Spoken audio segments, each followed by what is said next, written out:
Today is Friday, April 12th, 1912, the third day of Titanic's maiden voyage and her first day in the open sea without any scheduled stops.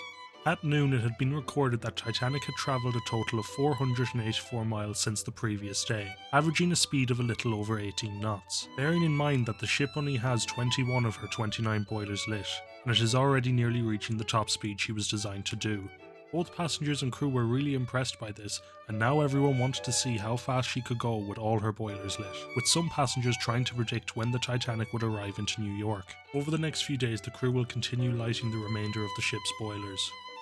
Later in the day the Titanic receives a telegram from the steamship Lotteren, congratulating Captain Smith on his new command of the Titanic, wishing him the best in his retirement, and wishing all on board a successful voyage. The telegram also briefly mentions that the ship had passed through some ice in the water, making this one of the first of many notifications about ice in the area. Captain Smith takes note of the ice mentioned and thanks the Lotteren for their kind wishes. Later that evening, White Star Line's chairman Bruce Ismay, along with Captain Smith, attended dinner party in the ship's a la carte restaurant on B deck. This was an alternative restaurant to the first class dining room. Passengers who wished to dine here had to pay for their meal, unlike in the first class dining room, where the meals were included with the ticket.